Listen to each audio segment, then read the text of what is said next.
Jadi apa namanya, udah isi tadi ya 1 liter ya, terus masukkan bersama plastik, nanti temennya pegangin satu plastik, terus teman yang lainnya udah start pakai timernya ya, nanti tinggal pencet aja gitu ya. Sampai airnya nggak netes lagi ya, netes lagi dan selesai nanti dia di startnya yang tidak sama, nanti jadi tidak yang buat timer atau timer terus ya. Terus serahkan angkanya, waktunya ke teman yang lainnya yang nyatet di kertas kerjanya ya. Sudah toh selesai. Terus nanti pindah ke kelas apa namanya, kelas yang berikutnya, karena ini masih utuh. Nanti tugas kalian untuk membentingnya.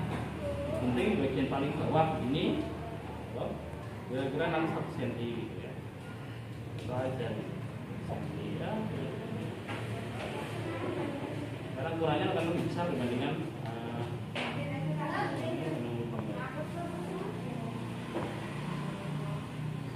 stop berapa Pak? Ya, stop aja ya. Terus angkat. Ya.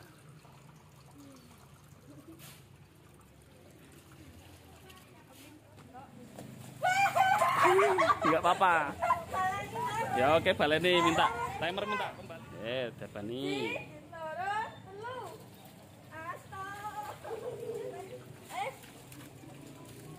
Udah?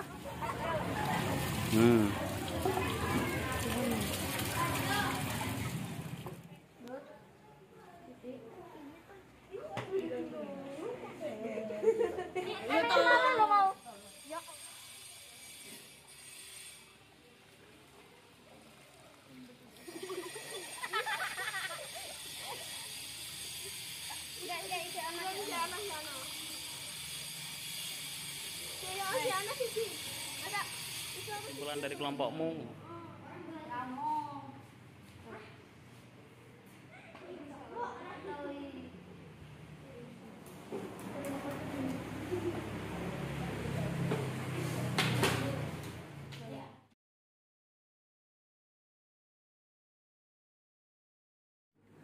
Terkait dengan budaya positif, saya mengimplementasi budaya positif. Saya mengambilnya pada bagian kepemimpinan pembelajaran sebagai salah satu nilai dari guru penggerak. Tadi ada 5 nilai guru penggerak yang sudah kami paparkan ya, dan itu semuanya sebenarnya sudah ada pada Bapak Ibu sekalian. Saya mengambil kepemimpinan pembelajaran yang menyenangkan. Jadi saya mengambil budaya positifnya pada sebab 5 kebutuhan dasar manusia yang tentang kesenangan tadi. Next. Nah, matematika sebenarnya adalah mata pelajaran yang abstrak. Kita menyampaikannya itu tergantung bagaimana proses pembelajaran di dalam kelas, bagaimana prosesnya berjalan, bagaimana alat bahannya, metodenya, dan seterusnya, dan dipengaruhi oleh karakter siswanya. Ada yang menyenangi atau menyukai, punya bakat dan minat di bidang itu, tapi ada yang mungkin tidak ya. Next. Nah, pendekatan matematika realistik sebenarnya sudah dikembangkan di banyak negara maju. Diawali dulu di Belanda, di apa namanya, Fraternal Institute. Itu dikembangkan tentang matematika yang digunakan dalam penyelesaian masalah kehidupan sehari-hari. Tetapi di kawasan ASEAN seperti Indonesia, Singapura, dan Thailand serta Malaysia ini juga setelah dikembangkan pada beberapa tahun terakhir, sudah berjalan sekitar 10-20 tahun terakhir. Jadi pada dasarnya kita tidak terlalu ketinggalan amat oleh negara maju. Ya. Kalau yang ditampilkan di sini, kebetulan di sini ada cup ya. Di situ juga sebenarnya terisi atau terintegrasi tentang nilai-nilai atau materi matematika realistik. Ya, di situ ada kotak box yang isinya adalah kue sejumlah sekian. Ya, kotak itu isinya kue sejumlah sekian. Kalau mungkin lebih besar, maka bisa mengasumsi, bisa diasumsi oleh para siswa cup atau cangkir atau gelas yang ada di situ juga mencerminkan sebuah ruang, bisa diasumsikan sebuah wadah, isi, volume dan seterusnya. Ya. Next berikutnya. Nah, apa kelebihannya matematika realistik? Yang pertama adalah menyenangkan. Matematika realistik itu memberikan pengalaman bagi siswa yang menyenangkan. Siswa lebih santai, lebih rileks, tidak mendapat sebuah tekanan bahwa matematika itu pelajaran yang menakutkan, takut salah, takut tidak bisa. Kemudian mudah disampaikan dengan metode atau pendekatan matematika realistik. Guru atau kelas pembelajaran itu menjadi lebih mudah disampaikan konsepnya, dan siswa juga lebih mudah memahaminya dalam permasalahan kehidupan sehari-hari karena siswa jadi tahu, oh ini gunanya matematika, dan di sekitarnya juga sudah tercermin atau sudah bisa dilihat langsung bahwa matematika itu sangat berguna karena untuk ini. Ya. Berikutnya. Nah, coba Bapak Ibu, ini jika dalam kondisi nyata di lapangan gitu ya, buah kebun atau area tanah mungkin tidak simetris, tidak selalu simetris ya. Ada yang bentuknya yang tidak beraturan.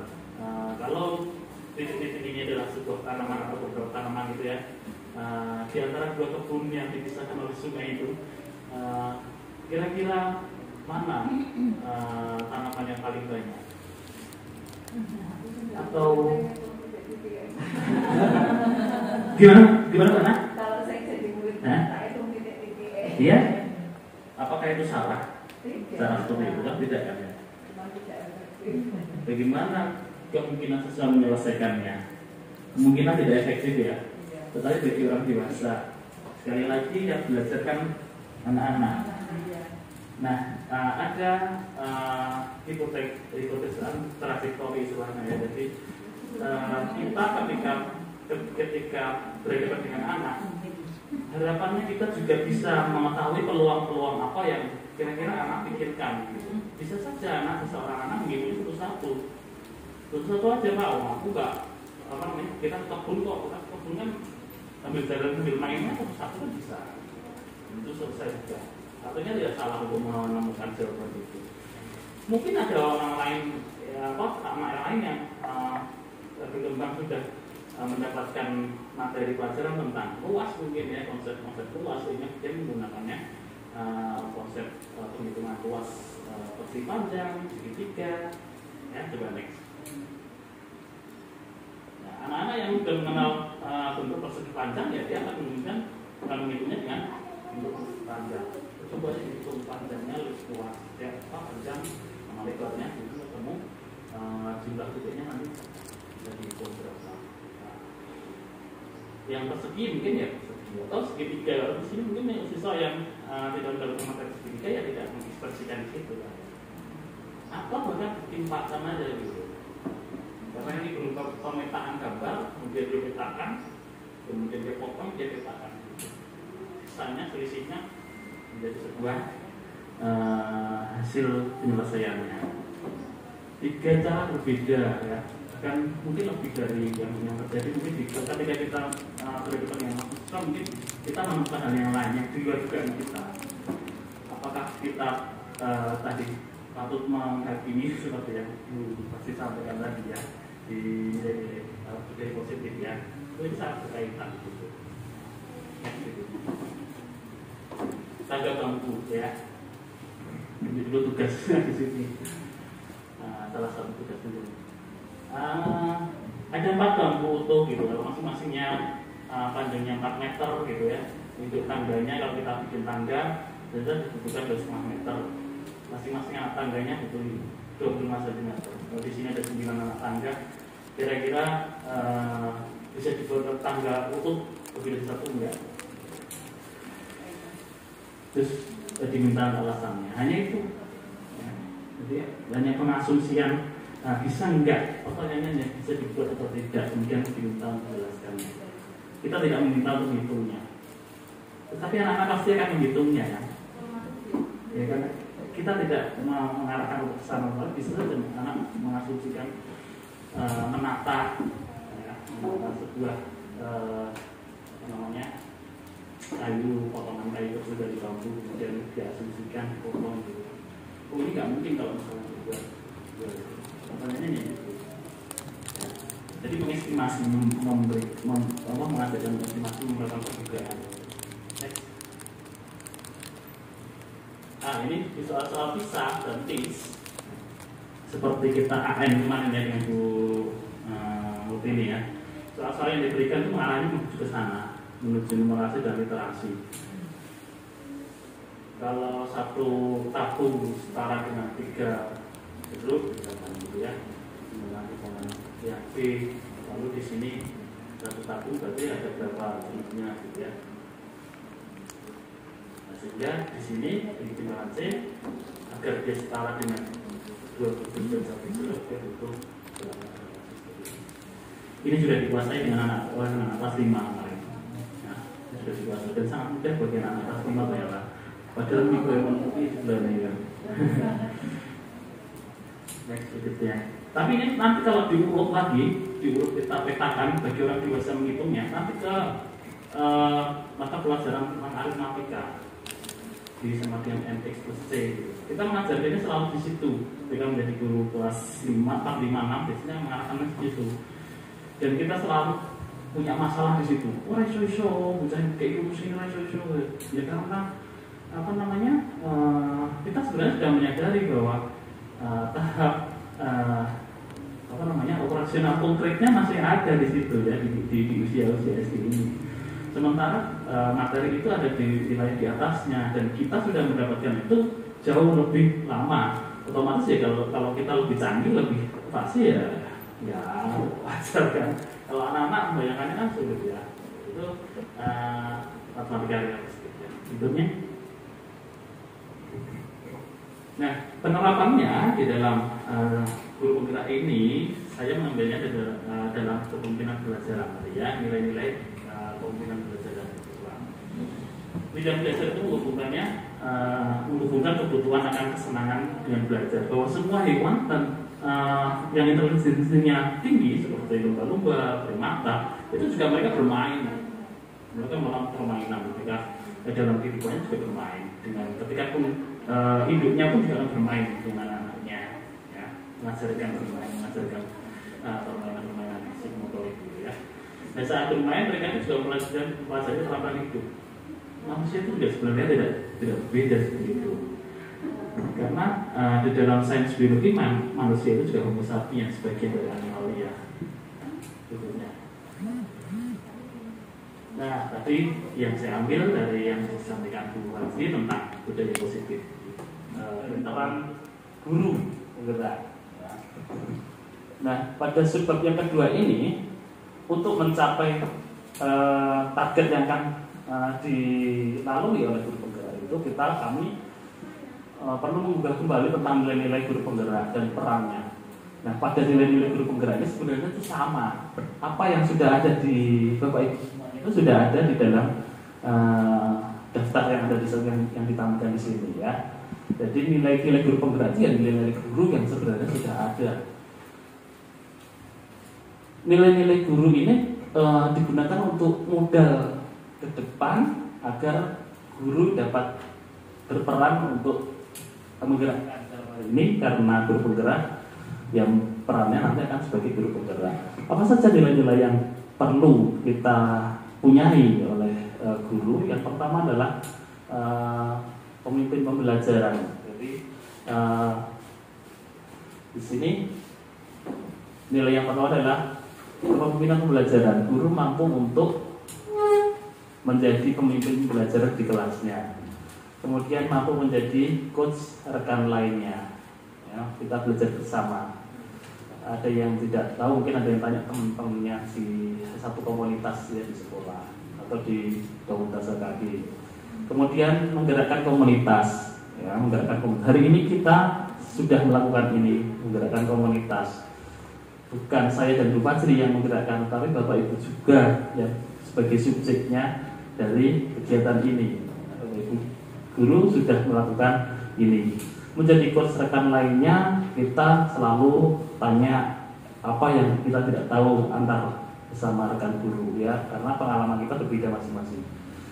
Kemudian kolaborasi antar guru, kita mempunyai program yang di akhir-akhir ini memprogramkan untuk ke arah sekolah adiwiyata, dan jelas sekali bahwa kita sudah melakukan ini kan.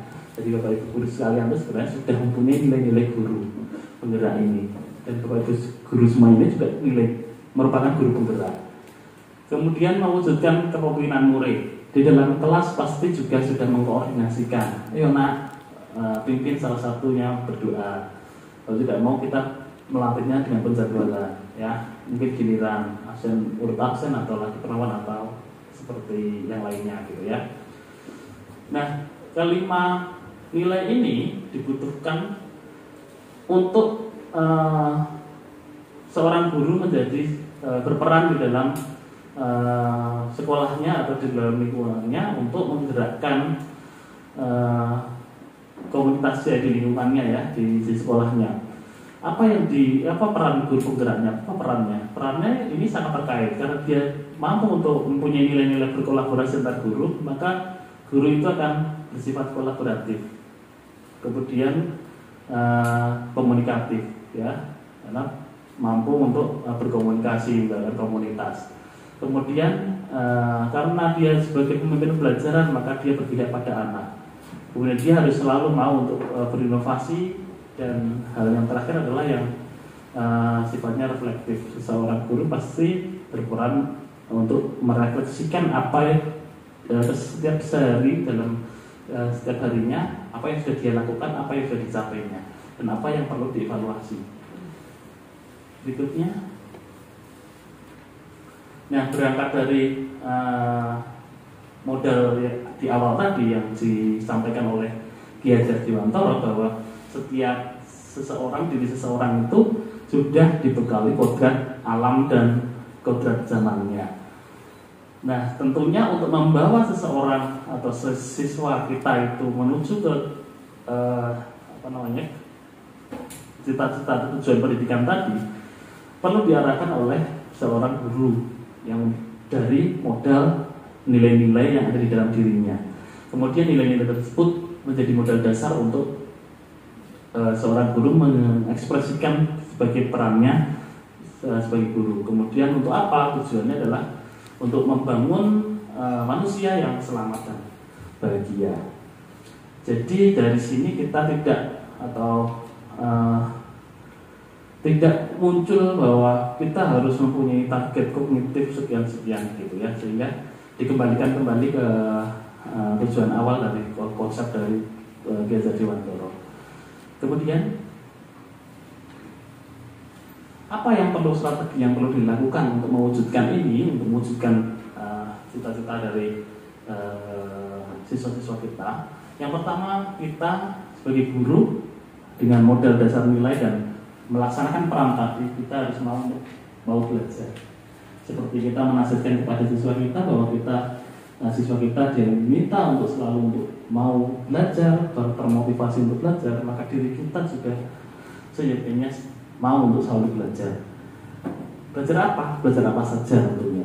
Ya. Kemudian berkolaborasi dengan rekan lainnya. Ya. Untuk mewujudkan itu semua kita perlu berkolaborasi dengan yang lainnya. Seperti pada hari ini kita sedang berkolaborasi dengan lainnya, besok Jumat dan Sabtu juga sama demikian. Kemudian selalu mengembangkan komunikasi. Apapun masalahnya, ketika dikomunikasikan dengan baik, tentunya akan lebih mudah menguraikan dan menemukan solusi atas permasalahan tersebut.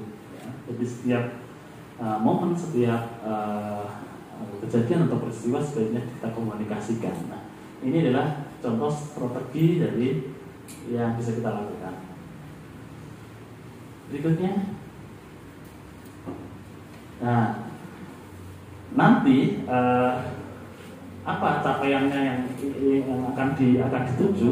Yang dituju adalah capaiannya adalah targetnya adalah menjadikan siswa kita itu mempunyai profil pelajar Pancasila yang beriman bertakwa, kemudian yang mandiri, yang bernalar kritis, yang mau bergotong royong, ya, kreatif. Ya. Pelajar Indonesia merupakan pelajar sepanjang hayat yang memiliki kompetensi global dan berperilaku sesuai dengan nilai-nilai Pancasila. Itu gambaran sekilasnya tentang guru penggerak. Ya, jadi biar tidak tiba-tiba nanti Pak Agung dan Bu Fadri kok presentasi tentang budaya positif ya, tiba-tiba ke sebab materi yang sebuah materi yang bagian tengah nanti kalau tidak diawali temennya akan bingung. Itu latar belakangnya seperti itu, sehingga pada setiap fase subbab biasanya kami diminta untuk melakukan aksi nyata. Aksi nyatanya itu ya seperti yang sudah kita lakukan sehari-hari, bahwa kita memberi salam kepada siswa, kita menanyakan kabar, menyapa, berikan umpan balik pada siswa. Itu adalah hal yang sudah kita lakukan setiap hari, dan itu sudah menjadi sebuah aksi nyata ketika itu dijalankan.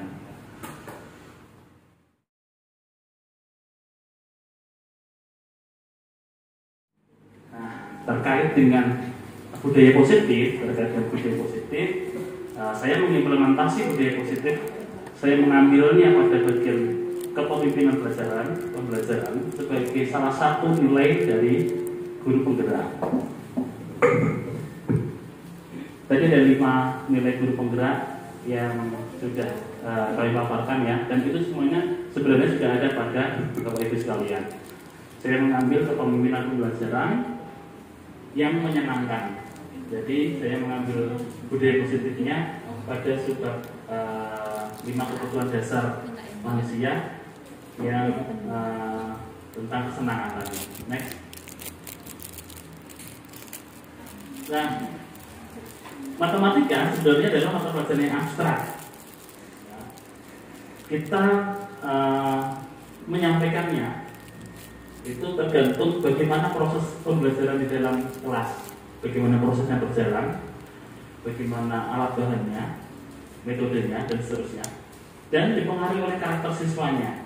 Ada yang menyenangi atau menyukai, punya bakat dan minat di bidang itu, tapi ada yang mungkin tidak. Next.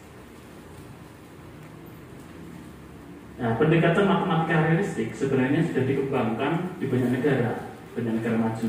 Diawali dulu di Belanda, di Federal Institute. Itu dikembangkan tentang matematika yang digunakan dalam penyelesaian masalah kehidupan sehari-hari. Tetapi di kawasan ASEAN seperti Indonesia, Singapura, dan Thailand serta Malaysia ini juga setelah dikembangkan pada beberapa tahun terakhir, sudah berjalan sekitar 10-20 tahun terakhir. Jadi pada dasarnya kita tidak terlalu ketinggalan amat oleh negara maju. Ya. Kalau yang ditampilkan di sini, kebetulan di sini ada cup ya. Di situ juga sebenarnya terisi atau terintegrasi tentang nilai-nilai atau materi matematika realistik. Ya, di situ ada kotak box yang isinya adalah kue sejumlah sekian. Ya, kalau kotak itu isinya kue sejumlah sekian, kalau mungkin lebih besar maka bisa diasumsi oleh para siswa. Cup atau cangkir atau gelas yang ada di situ juga mencerminkan sebuah ruang. Ya, bisa diasumsikan sebuah wadah, isi, volume, dan seterusnya. Ya. Next berikutnya. Nah, apa kelebihannya matematika realistik? Yang pertama adalah menyenangkan. Matematika realistik itu memberikan pengalaman bagi siswa yang menyenangkan. Siswa lebih santai, lebih rileks, tidak mendapat sebuah tekanan bahwa matematika itu pelajaran yang menakutkan, takut salah, takut tidak bisa. Kemudian mudah disampaikan dengan metode atau pendekatan matematika realistik. Guru atau pembelajaran itu menjadi lebih mudah disampaikan konsepnya, dan siswa juga lebih mudah memahaminya dalam permasalahan kehidupan sehari-hari, karena siswa sudah tahu ini gunanya matematika, dan di sekitarnya juga sudah tercermin atau sudah bisa dilihat langsung bahwa matematika itu sangat berguna karena untuk ini. Ya. Berikutnya. Nah, coba Bapak Ibu ini jika dalam kondisi nyata di lapangan gitu ya, buah kebun atau area tanah mungkin tidak simetris, tidak selalu simetris ya. Ada yang bentuknya yang tidak beraturan.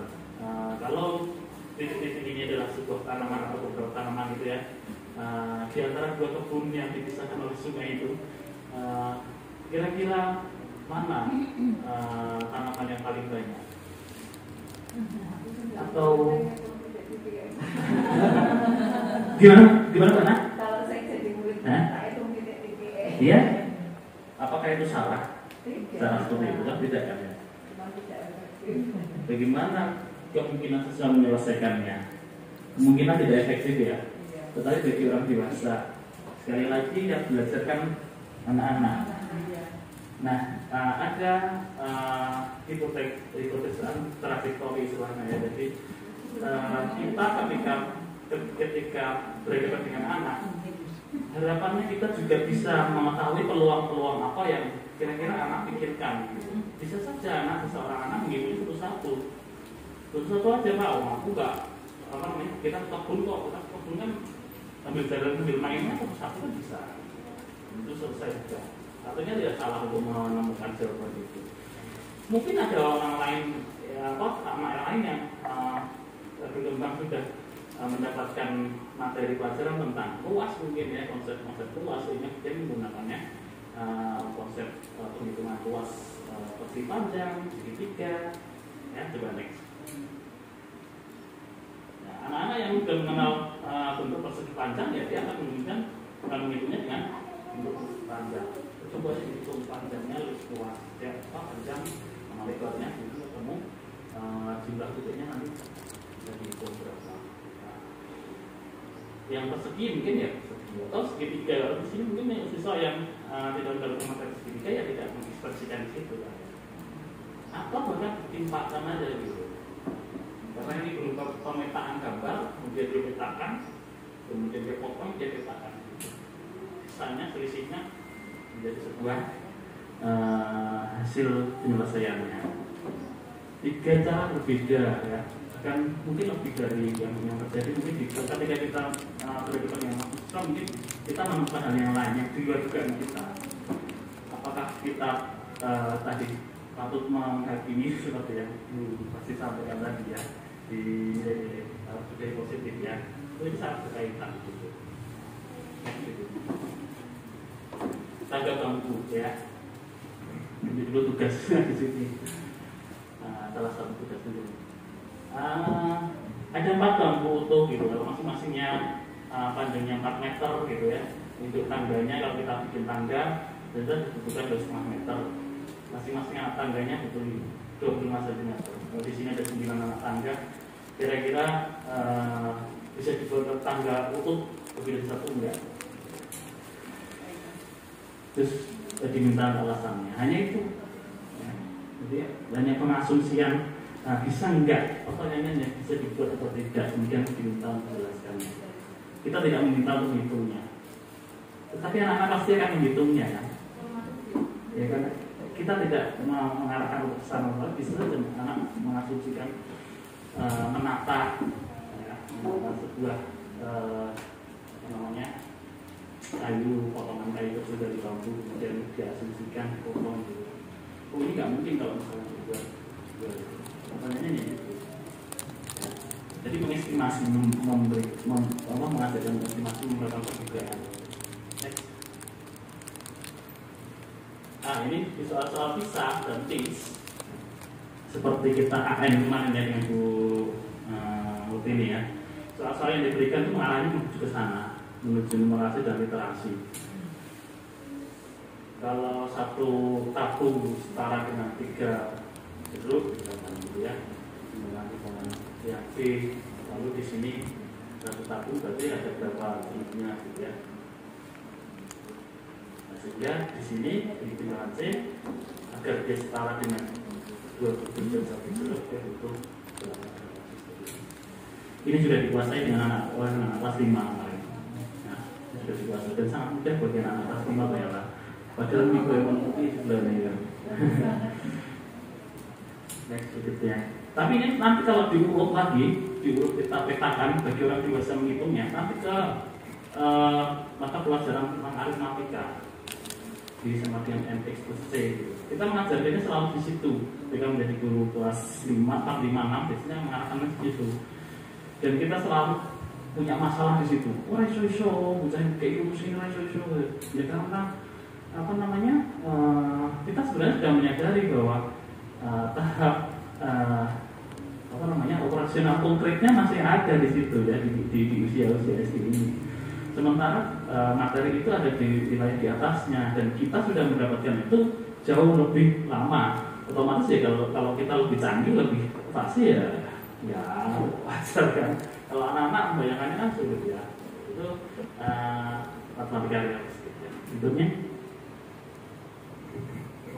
Nah, penerapannya di dalam kurikulum kita ini saya mengambilnya dalam kepemimpinan belajar ya, nilai-nilai kepemimpinan belajar dan kebutuhan.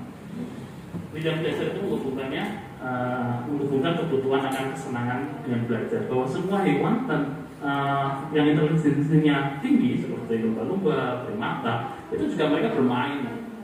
Mereka melakukan permainan ketika dalam kehidupannya juga bermain. Dengan ketika pun induknya pun juga bermain dengan anaknya, ya, mengajarkan bermain, mengajarkan permainan-permainan psikomotorik gitu ya. Nah saat bermain mereka itu juga pelajari terapan hidup. Manusia itu juga sebenarnya tidak beda seperti itu. Karena di dalam sains biologi manusia itu juga homo sapiens sebagian dari animalia. Tentunya. Nah, sebenarnya melakukan sesuatu itu yang pertama adalah untuk melakukan survive ya atau bertahan hidup. Melakukan kegiatan itu karena alasannya bertahan hidup. Kemudian ingin mendapatkan cinta kasih, ya misalkan antar sesama, antar teman, gitu ya, dengan orang tua pastinya. Kemudian dia ingin juga melakukan penguasaan, ingin diakui bahwa dia mencapai sesuatu, ingin dihargai, ingin diwongke, gitu ya. Itu manusia melakukan aktivitas atau keputusan itu berdasarkan itu. Selain itu juga ingin kebebasan, ya. Mandiri, otonomi, tadi persepsinya tidak ingin dicampuri, punya pegangan hidup sendiri, gitu ya. Bahkan ke anak-anak pun sama, karena ini manusia.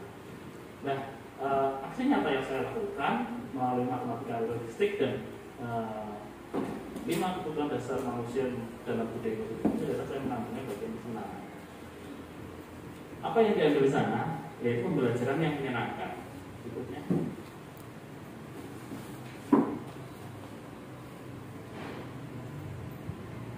Sebelumnya.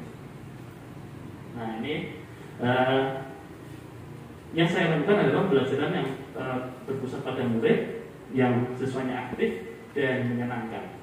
Ya, karena kebetulan terkait dengan debit, saya menerapkannya dalam materi debit. Ya. Di situ ada koordinasi, ada komunikasi, mereka berkolaborasi, mereka juga berkomunikasi juga di dalam kelompoknya, kemudian saling bekerja sama, berkolaborasi, kemudian di dalam kelompok internal mereka juga saling mengisi, saling belajar bersama, dan ini menyenangkan sekali karena apa yang dia lakukan adalah mencari asumsi tentang debit bahwa next berikutnya bahwa mereka dapat mengamati tren apa yang terjadi dengan debit itu. Pelakuannya apa? Pelakuannya adalah dengan plastik yang dilubangi kecil, kemudian dilubangkan dengan satu sentimeter kuadrat, ya, dan plastik yang dilubangi dengan 1 sentimeter. Trennya di dalam kelompok mereka ini sudah sesuai dengan visi kita ya, masih ya ada ke nanti timangnya. Yang terjadi adalah pada masing-masing kelompok itu ketika lubangnya diberikan lubang yang kecil, waktu yang dibutuhkan air yang keluar itu sekian detik ya, 11, 12, 17, 10, kemudian yang lubang 1 cm, 1 cm itu trennya menuju ke yang lubang besar itu cenderung lebih cepat. Ini adalah matematika realistik yang berikutnya nanti ketika di sini ada plastiknya di lubang 5 cm, nanti asumsinya di sini seperti apa gitu trennya. Ya, seperti yang kemarin kemarin itu ya di soal AN itu ya, di latihan soal ini juga ada seperti itu. Oh ya, yang mobil itu ya, mobil itu suatu perusahaan setiap bulannya, setiap minggunya memproduksi 100 dalam simbol mobil 1, kalau 2, 203, 304, 400 itu ya, berarti simbolnya kan 4, tetapi pabriknya hanya maksimal 300 per minggu.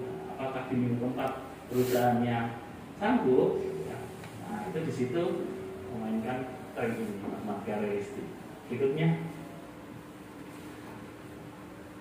Nah, dari situ harapannya nantinya siswa itu juga dapat mengasumsikan kalau ada materi itu ya tentang ada sebuah ember yang atau penampung yang muatannya 10 liter, kalau ada kerannya itu mempunyai luas areanya 2 cm dibandingkan dengan bak yang berisi 5 liter tetapi dengan keran yang 1 cm, mana yang lebih cepat habis air?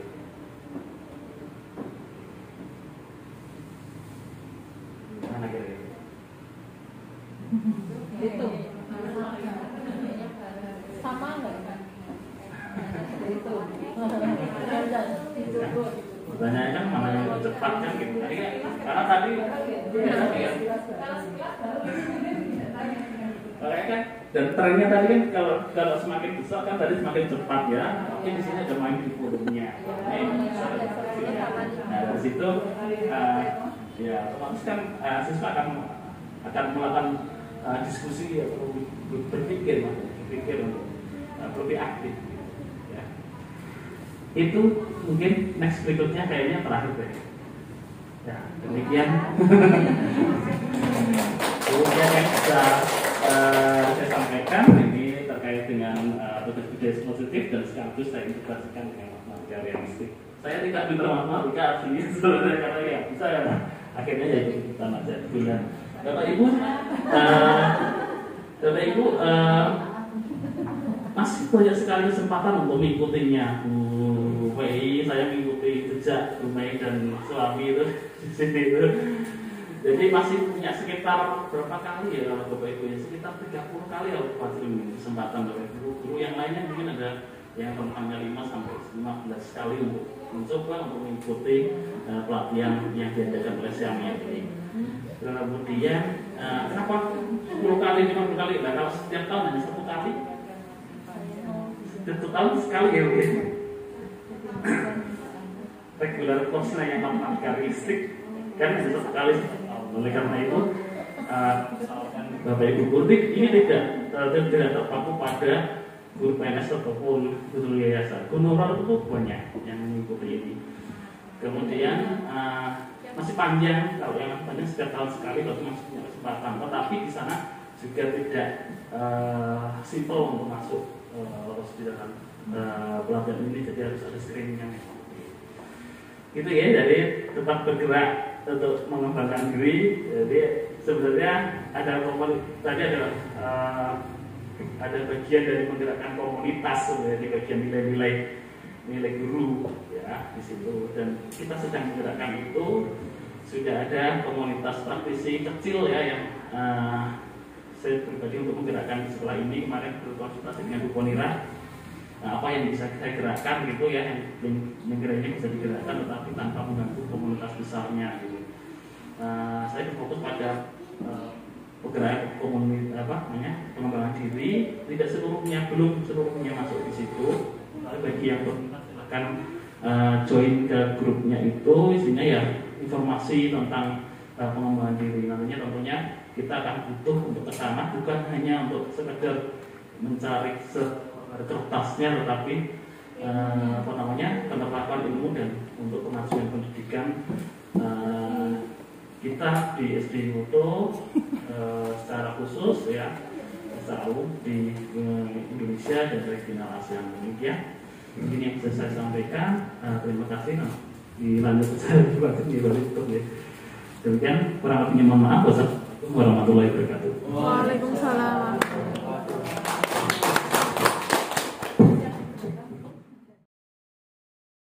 Jadi keberadaannya itu terus bergerak dan terus berhenti dan bahkan mungkin apa yang kita pelajari hari ini bisa jadi besok itu udah tidak terpakai gitu ya. Maka sekarang karena kita telah dewasa gitu, jadi sehingga apapun yang kita dapatkan gitu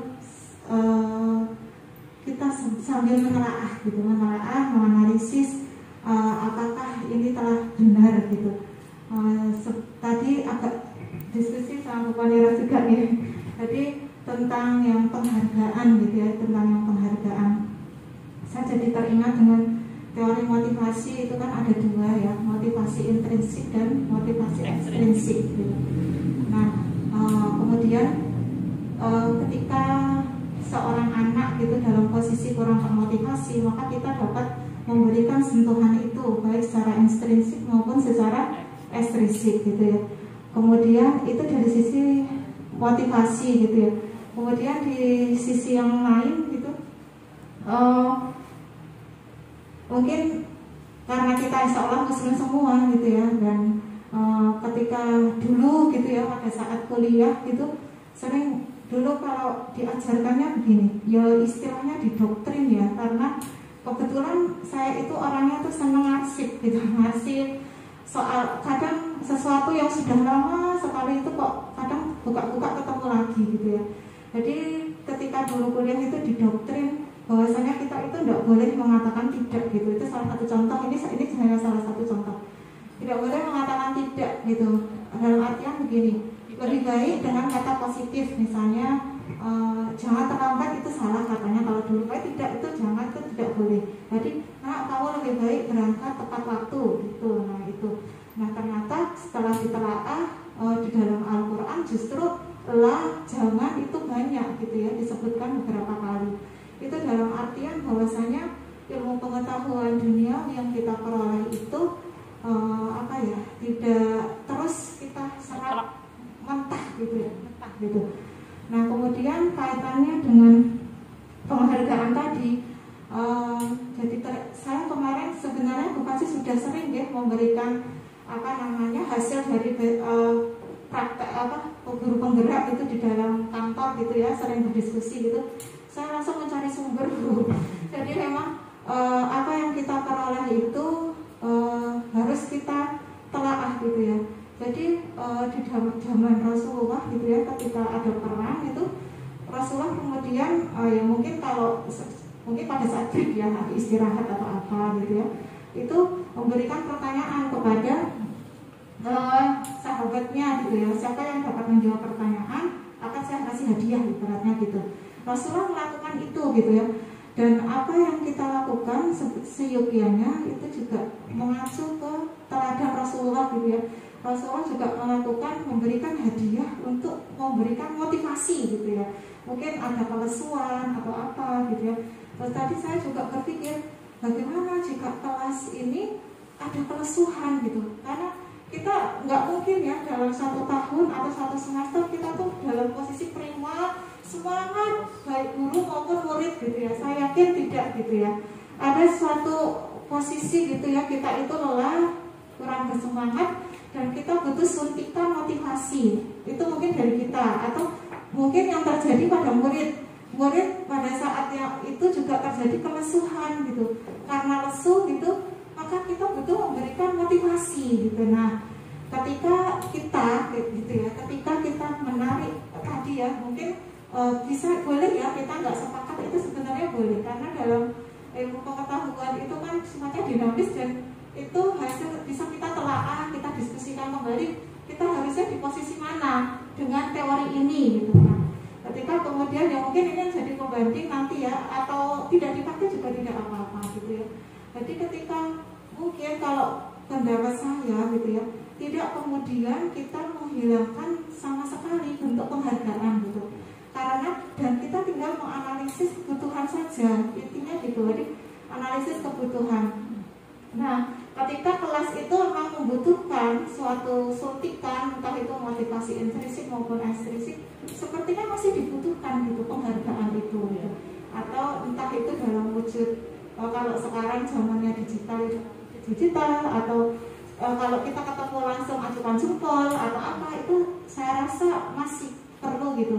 Hanya mungkin sekarang gitu karena kita sudah tahu oh ternyata kalau pemberian seperti ini nanti jadinya karakternya akan jadi seperti ini. Nah mungkin kita cukup membatasi gitu ya, cukup membatasi. Jadi kita berada di posisi tengah gitu, tidak menghilangkan itu sama sekali teori itu, tapi kita juga mengadopsi apa yang menjadi pemikiran yang kemudian dijadikan program guru penggerak, mungkin begitu.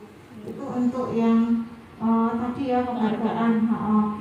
Kemudian yang kedua, memang benar guru sebagai teman itu saya juga nggak setuju sama sekali gitu ya, karena saya tuh terinspirasi dengan satu dosen itu ketika mahasiswa dengan dosen sebenarnya secara usia itu malah bisa jadi teman ya, tapi beliaunya itu memanggil mahasiswa itu nak gitu ya, dengan posisi nak itu maksudnya ibu dan anak itu menjadikan kita itu mau apa ya nyeleneh ke beliau itu agak segan gitu. Nah itu luar biasa bagus gitu ya.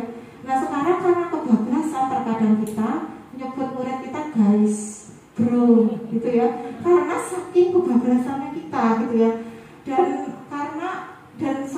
kadang kita lupa posisi kita ini guru itu di rumah jadi guru, di media jadi guru, di sekolah apalagi gitu ya.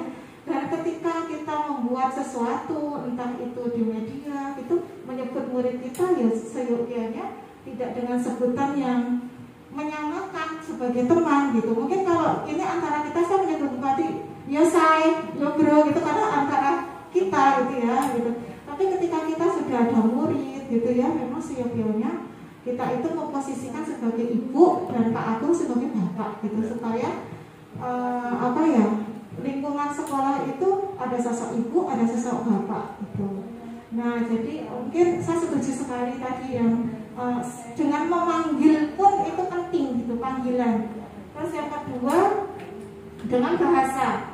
Sekarang anak-anak bahasa Jawa itu rendah gitu ya, karena pertama mungkin kebiasaan di keluarga, termasuk saya gitu ya, karena kebetulan suami Medan, jadi untuk kebiasaan bahasa Jawa kurang gitu ya. Namun kita nguri-nguri gitu ya, kan di sekolah itu tempatnya kita itu menguri-nguri kabeh sakabehane termasuk ya bahasa itu. Nah terkadang saya sendiri pun kadang kebablasan sama anak nggak boso gitu ya, padahal sebenarnya mungkin salah satu melatih gitu ya, melatih supaya anak itu juga mau boso gitu. Jadi mungkin itu salah satu supaya kita dengan tidak seperti teman gitu, tapi seperti ibu anak gitu. Nah, saya sepakat banget kalau yang itu. Terus yang tadi RME ya, realistik itu keren banget. Saya berpikirnya gini, ketika RME ini realistic mathematics education ini kita terapkan di sekolah kita gitu ya. Saya itu bayangannya tadi pas aku bagus ini. Ayo kita bikin lagi gitu ya. Di setiap jenjang baik kelas 1, 2, 3 dan sampai 6 pun RME ini bisa gitu. Jadi memang nanti mungkin Pak Agung bisa memberikan sesi khusus mungkin ya Bu, supaya kita tahu misalnya sintaks-sintaknya dan sebagainya, biar kita diajari sama Pak Agung bagaimana ini membuatnya gitu, sintaks-sintaknya, karena itu di situ RME maupun STEM itu di situ kita ini sebenarnya melatihkan literasi numerasi secara tidak langsung. Seperti kemarin itu pas workshop pembuatan soal, sekarang itu kita membuat soal merdeka gitu ya. Jadi jumlahnya tidak dibatasi gitu ya. Kemudian pokoknya merdeka sekarang. Wes piro-piro tok gitu ya. Tapi catatannya itu soalnya HOTS gitu ya. Soal HOTS itu bukan terus sulit, tapi ada stimulusnya seperti gambar. Seperti tadi Pak Agung tidak menyuruh ya, Pak Agung ya tadi tidak menyuruh anak menghitung, tapi anak pasti akan menghitung. Nah itu salah satu contoh soal yang harus kita kembangkan gitu. Dan itu, saya berpikir kita mau idealis satu seperti itu sulit gitu. Saya pernah diskusi ya sama Bu Cik, sulit Bu kalau kita setiap hari harus memikirkan begitu gitu. Nah kemudian saya terus berpikir gini, setidak-tidaknya gitu dalam satu semester adalah gitu ya 1 satu atau dua pembelajaran dari kita itu yang betul-betul kita itu pikirkan, kita buat RPP-nya, betul-betul itu tuh mau menyentuh karakternya, kognitifnya, literasinya, numerasinya gitu. Jadi itu kita tidak mampu untuk setiap hari, seenggak-enggaknya gitu 1 semester sekali lah gitu ya, 2 kali itu sudah bagus gitu ya. Kayak gitu, karena memang kita kalau disuruh membuat RPP saben dino enggak jadi ngajar gitu ya. Karena kalau membuat RPP yang idealis itu, saya waktu itu satu subtek 1 bulan, banyak cuma mikir kayak 1 subtek narasi pemulang ya Bapak dan Ibu. Apa ya kita akhirnya berpikir minimal, seminimal-minimalnya ya seenggak-enggaknya dalam 1 semester adalah 2 atau 3 kali atau 1 kali gitu. Kita memikirkan betul, entah pakai RPP, mau pakai STEM, mau pakai apa, pokoknya yang itu agar kita itu lega. Pasti lega ya Bapak aku, perasaannya. Kita iya puas Bu. Kita itu mau melakukan pembelajaran dengan rancangan atau dengan saksain itu beda gitu. Kita itu beda karena sekarang ini sudah profesionalisme kita dituntut, kita pun harus mengarah ke sana gitu ya. Mungkin itu terlalu panjang ya, dan semoga ini terus berlanjut. Saya berharap sekali ya Ibu Kepala Sekolah memfasilitasi sehingga kita ada jalan saling belajar seperti ini tuh bagus sekali, sehingga saling membuka wacana kita gitu nih. Itu saja Bapak dan Ibu, mohon maaf nanti mungkin bisa untuk ditanggapi. Assalamualaikum warahmatullahi wabarakatuh. Untuk tanggapan tadi ya, mungkin memang tipis sekali antara apresiasi, umpan balik dan penghargaan ya. Jadi mungkin agak tipis di situ. Yang saya lakukan berarti masih dari belajar ini juga ya. Berarti saya sedang mengapresiasi. Kalau di WIA itu kalau ada sudah mengerjakan atau sudah melalui tugas itu, mereka itu suka laporan. Terus kemudian saya yang kasih jempol, kasih stiker. Itu berarti itu apresiasi ya. Tapi kadang-kadang saya tidak melakukan itu, jadi beberapa enggak. Tapi besok kadang-kadang iya lagi gitu. Jadi tapi saya nggak pernah memberikan star atau apa ya di kelas itu tidak apa namanya di kebendaan itu tidak gitu. Jadi mungkin memang tipis buat dia. Terus kalau feedback iya, kalau feedback ada recordnya, ada catatannya. Oh iya kamu bagus cara ini. Kalau kurang agak coba deh lebih ini lagi. Kan seperti itu. Coba kayak kumpulnya lebih tepat waktu ya. Padahal orang ngumpul guys. Jadi itu yang saya lakukan seperti itu. Jadi apakah itu masih kategorinya kurang tepat atau enggak? Menurut saya masih dalam koridor yang masih wajar ya menurut saya. Tapi kalau tadi kalau hukuman jelas alhamdulillah saya tahu hukum bocah. Dua ini penghargaan tadi, reward ya, reward dan punishment itu ternyata reward itu di teori guru penggerak ini memang ada yang tadi muncul tadi itu. Hati-hati kalau karena sama saya sendiri juga akan seperti itu, akan perlakuan seperti itu. Memang seperti minum nampaknya. Kalau minum itu ya gelas enak, gelas ya lumayan. Tapi ketika harus seret ya kita sudah nggak enak kan. Ya, penghargaan mungkin seperti itu ya, apa namanya? Reward tadi ya, mungkin seperti itu. Jadi makin lama makin jenuh gitu.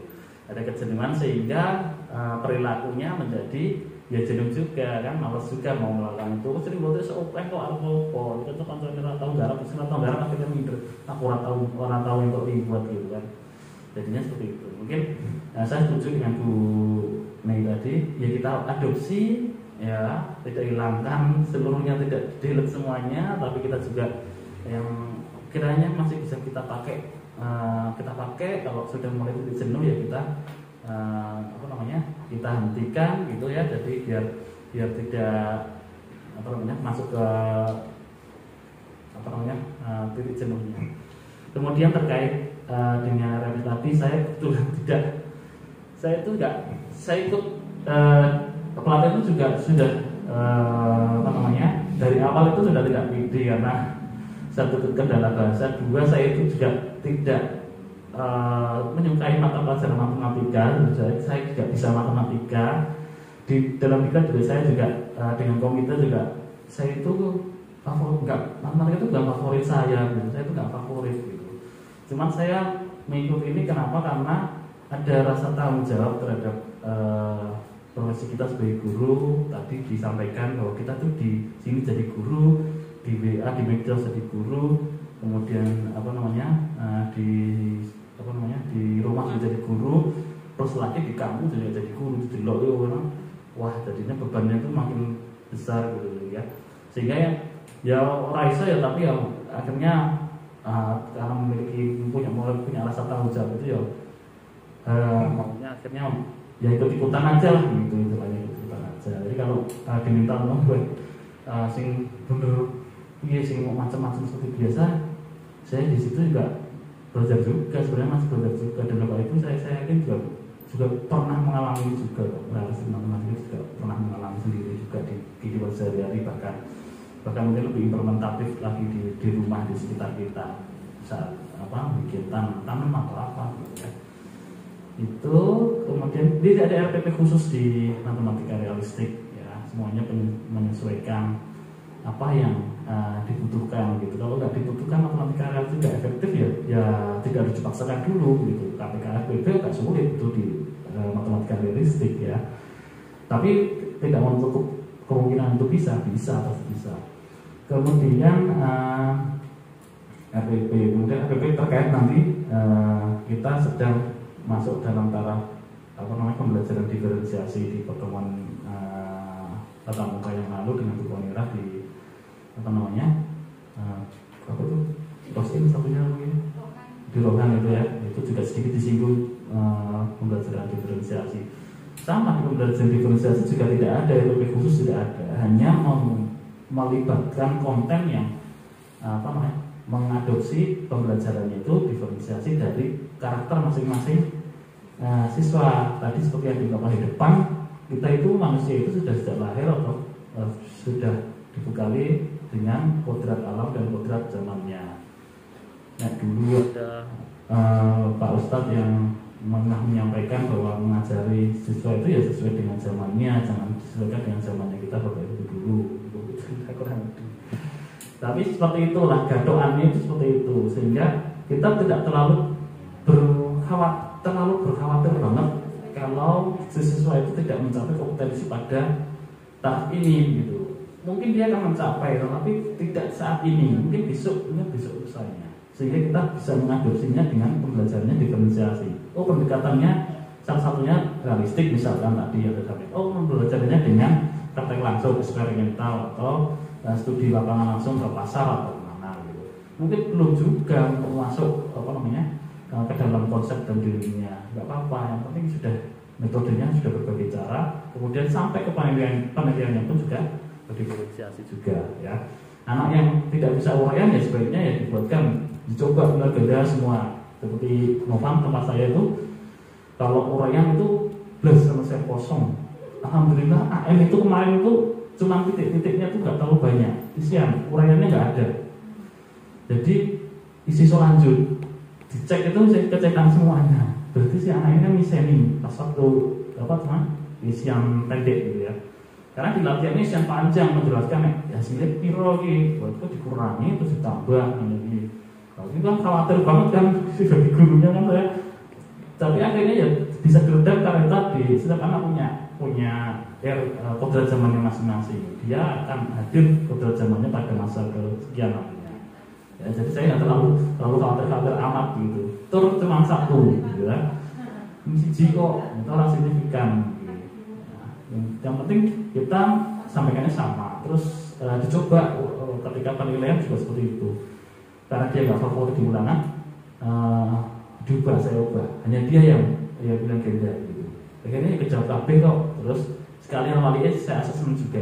Sebenarnya ini apa masalahnya? Tanya. Beberapa pertanyaan asesmen kunci, pertanyaan kunci ya survei seperti survei itu. Hanya nyentang aja. Kejawab.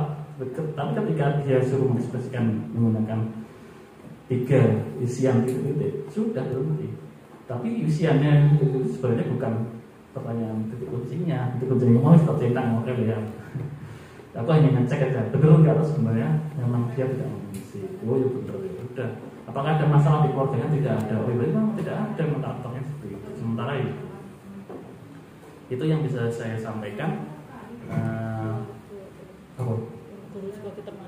Oh, guru sebagai teman. Oh ya, kalau di kelas saya tidak, kebetulan alhamdulillah tidak melakukan itu.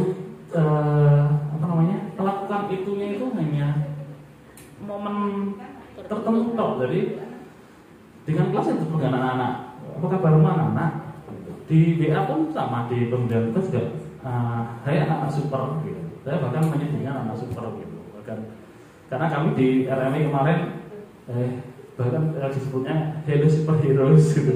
Ya ampun, aku kira sampai itu ngomong bahasanya yang aduh ini di superheroes kan aku jadinya wah harus sehari harus selesai. Berikutnya besok dipanggil gitu, hey superhero how are you? Aduh rasanya udah mau mundur saya itu bikin mengirimkan surat tugas pada hari terakhir Bu Bonira. Saya nggak minta ke Mbak Umi, tapi Bu Bonira sudah minta ngetik ini apa ini nggak tahu terus atas diketik gitu kan. Nah ini sesuatu apa-apa aku loh karena rapung. Saya itu takut beneran, jadi bener-bener takut itu tadi ada tadi ya ketakutan tadi ya, watak biologisnya itu masih ada, tapi ya itu tadi watak intelligibelnya nutupi terus hari terus gitu, wah mau dibom begini terus coba terus nggak bisa coba lagi, gagepen ya wis ben gitu ya kadang-kadang. Tapi kalau nggak berusaha seperti itu akhirnya nggak sampai gitu ya. Itu yang disebut dengan kalau di istilahnya dulu di BIMTEK kemampuan non teknis adalah namanya istilahnya resiliensi. Resiliensi daya lentingnya itu ketika kita sudah masuk ke satu daya lenting berikutnya itu pasti di atas daya lenting yang sebelumnya. Tetapi ada rasa seperti itu yang jauh makin dalam. Makin ketakutan makin dalam, tapi ketika itu dilalui nanti lentingnya makin tinggi seperti itu. Jadi itu yang kadang-kadang menghambat kita untuk bergerak itu di situ itu. Ya, jadi ketika saya mencoba melentingkan lagi itu ya memang ketakutannya makin besar lagi. Tapi ketika sudah masuk ke para lenting selanjutnya itu sebenarnya sudah di level di atas yang kemarin. Itu makanya saya mengajak Bapak Ibu guru sekalian di sini untuk selalu mau untuk berkembang apapun itu, tidak terbatas pada guru mapel gitu ya. Jadi kan olahraganya guru kelas bukan, ini olahraganya untuk semua SDM yang ada di SD Mutu. Bahkan yang tenaga kependidikan pun juga banyak sekali kurs atau pelatihan untuk peningkatan kompetensinya yang berguna untuk dirinya sendiri pribadi maupun yang akan berdampak pada lingkungan sekitarnya. Ketika itu sudah berdampak kecil, nanti akan berdampak kecil lagi dan ketika itu sudah ketemu menjadi akan lebih besar. Seperti itu harapannya. Mungkin yang bisa saya tambahkan tentang apa tadi? Panggilan sebutan. Ya kadang-kadang wis rampung ngono lho guys. Tapi ya enggak terus hai guys, enggak. Tetap biar tetap anak-anak enggak ada sebutan itu. Itu sih sebenarnya. Ya alhamdulillah ya diingatkan ternyata kalau nanti jadi enggak ada ya rasa hormat dan rasa kepatuhan dan lain-lainnya akan dianggapnya celekan carane kesananya begitu ya. Itu terima kasih Bu.